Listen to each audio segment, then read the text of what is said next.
Leitura do resumo da obra Perispírito de Zalmino Zimmermann.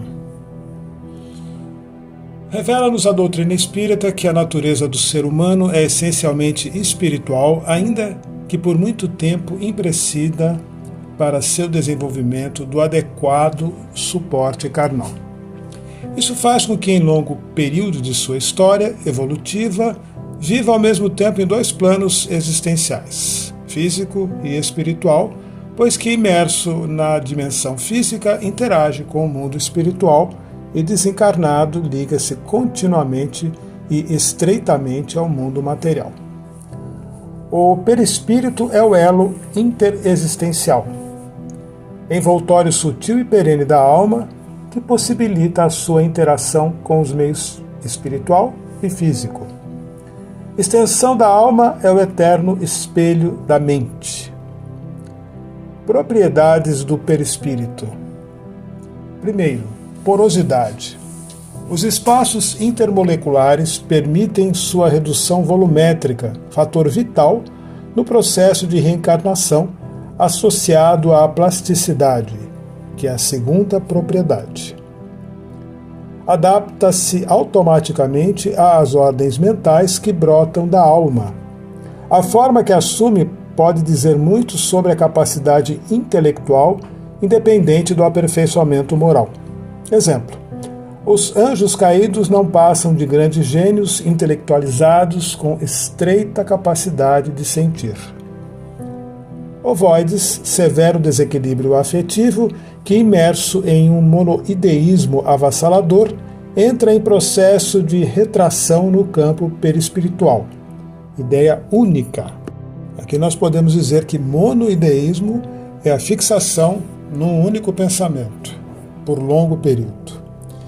É pela plasticidade que os espíritos superiores modificam sua aparência e ocorre a adaptação perispiritual, que aqueles alteram a forma de seu corpo espiritual, reduzindo sua própria luminosidade e assumindo aspectos que possam combinar com as regiões e para com as almas que merecem e precisam de socorro. Terceiro, densidade. O perispírito não deixa de ser matéria de natureza quintessenciada. A densidade se relaciona com o grau de evolução da alma, diferente do indivíduo para indivíduo. Quanto menor a densidade, menor seu peso, maior a luminosidade. Quarto, ponderabilidade. O perispírito, sendo matéria, ainda que tênue, submete-se aos princípios gravitacionais ao meio que se situa e do qual se nutre. O espírito desencarnado pode sentir-se chumbado aos pântanos do psiquismo degenerado, as regiões trevosas, ou se sente atraído pelos níveis superiores condizentes com sua condição mental ou moral. Quinto, luminosidade. Está na razão direta da pureza do espírito. Sexto, penetrabilidade. A natureza etérea do espírito permite atravessar qualquer barreira física. Sétimo, visibilidade. É invisível aos olhos físicos, mas não o é para os espíritos. Oitavo, corporeidade.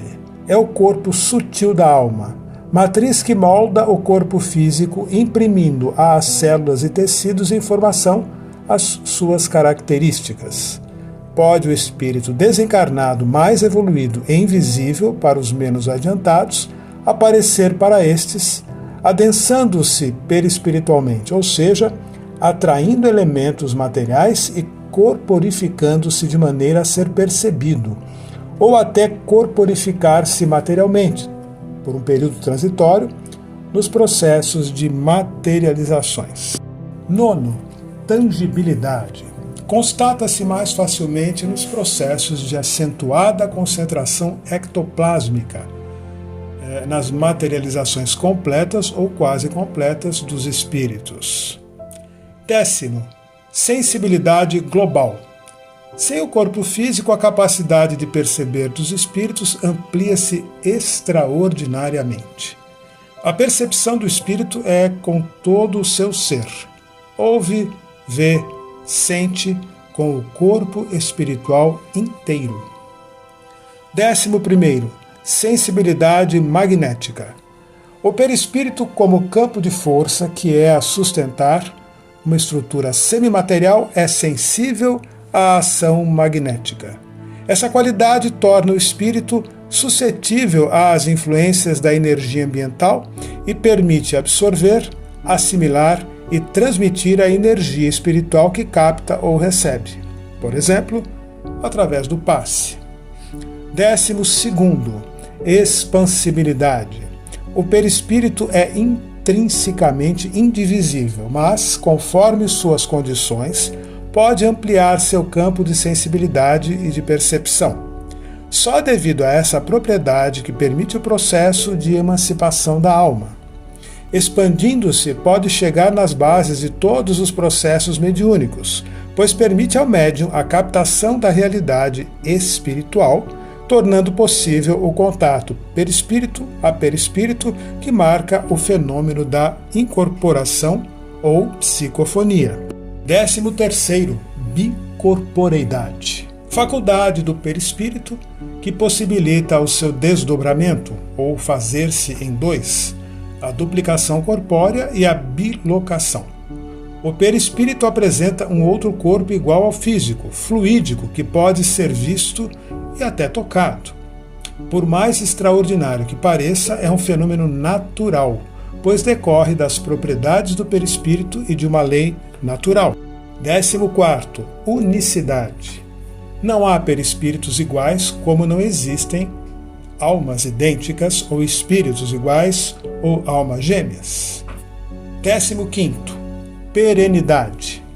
Não se pode imaginar a alma sem o perispírito. A alma se encontra unida ao perispírito e coisa nenhuma pode destruir. Nem os milhões de graus de calor dos sóis ardentes, nem os frios do espaço infinito têm ação sobre esse corpo incorruptível e espiritual. Somente a vontade pode modificar, não mudando-lhes a substância, mas expurgando-a dos fluidos grosseiros de que se satura no início de sua evolução, de acordo com as informações de Gabriel Delane. Essa indestrutibilidade e estabilidade do perispírito fazem dele o conservador das formas orgânicas. Por isso, os tecidos orgânicos podem renovar-se na manutenção da forma física interna e externa. 16º, mutabilidade. Esse corpo espiritual não é imutável. Depura-se e enobrece-se com a alma. Quanto mais elevado o espírito, mais sutil, leve e brilhante é o perispírito. 17º, capacidade refletora. O corpo espiritual, extensão da alma que é, reflete contínua e instantaneamente os estados mentais. Como referência temos André Luiz, que diz no livro Libertação: a glória ou a viciação da mente é que fazem a capacidade refletora do corpo espiritual. Todo pensamento encontra imediata ressonância no perispírito, produzindo dois efeitos. Primeiro, gera imagem na aura, forma os pensamentos variáveis na carga emocional e até nas cores. Segundo, na dimensão física, influindo na fisiologia, sistema nervoso, sistema endócrino, no sistema sanguíneo, correspondente ao binômio saúde-doença, procurando sempre o equilíbrio. 18º, odor. O perispírito reflete também o odor. André Luiz descreve regiões infestadas de miasmas pestilentos ou fétidos.